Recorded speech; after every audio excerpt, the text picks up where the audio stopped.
ከትናንትናው 1% የተሻለ ሰው መሆን አለባችሁ ሲባል ሰምታችሁ ታውቃላችሁ አይደለ? ግን ምን ማለት ነው? 1% የተሻለ ሰው መሆን እንዴት ይቻላል?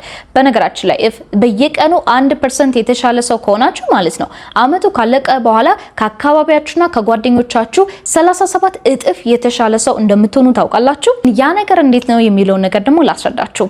ከትናንትናው ማንነታችሁን ዛሬን 1% የተሻለ ሰው መሆን ከፈለጋችሁ ሲምፕሊ በቀን ውስጥ 3 ፕራዮሪቲ ታስኮችን ማውጣት አለባችሁ። ምን ማለት ነው? ለምሳሌ አሁን በየቀኑ የምታደርጉትን ነገር ልክ እንደኔ ታስክ ዘርዝራችሁ የምትጽፉ ከሆነ ማለትም እቅድን አቅዳችሁ የምትሰሩ ከሆነ then ከዘረዘራችሁ እቅዶች መካከል ውስጥ 3ቱ ፕራዮሪቲ ምንድነው? የዛሬ ላይ ፎከስ ማድረግ ያለባችሁ ኢነርጂያችሁ በአጠቃላይ መሄድ ያለበት 3 ዋና ፕራዮሪቲ ምንድናቸው? ስለዚህ እንበልና 20 እና 30 ታስክ ሊኖራችሁ ይችላል። ከነዛ ውስጥ ግን 3ቱን ብቻ actually ትላልቁን ፕራዮሪቲ ኮምፕሊት ማድረግ ከቻላችሁ you are 1% better than yesterday.